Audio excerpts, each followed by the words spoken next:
حضور یہ تعویذ لوگ لیتے ہیں اور بڑی بڑی دور سے سفر کر کے، بعض لوگ پاکستان سے یہاں سے پیسے خرچ کر کے، پھر بعض لوگوں کو فائدہ بھی ہو جاتا ہے. اچھا کہتے ہیں فائدہ ہو جاتا ہے. آپ نے دیکھا ہے؟ حضور میں نے دیکھا تو نہیں ہے، سنا ہے اور بھی سنا. کچھ عرصے کے بعد وہ کہہ دیتے ہیں پھر وہی تکلیف شروع ہو گئی. بعض لوگ تو یہاں تک کرتے ہیں کہ آب زمزم سے جو بڑا فائدہ ہوا، پھر 2-4 مہینے کے بعد پھر وہی تکلیف شروع ہو جاتی ہے. لیکن یہ تعویذ اعتقادات کی باتیں ہیں. اگر آب زمزم سے اس کا شفا ہو تو ساری دنیا میں ہسپتال بند ہو جائیں،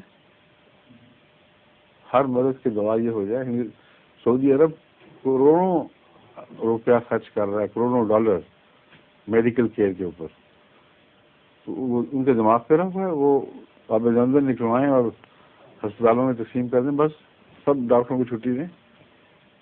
یہ تبرک کے غلط مفہوم کے نتیجے میں باتیں پیدا ہوتی ہیں.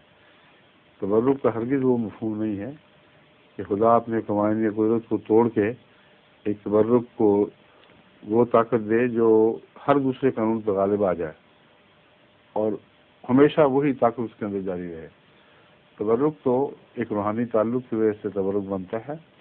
جتنا وہ تعلق ہو اتنا ہی تبرک کی طاقت بڑھتی ہے، ورنہ محض کسی جگہ سے پانی نکلنا یا اپنی ذات میں کوئی چیز نہیں رکھتا. ٹھیک ہے. ظہور مہدی آخر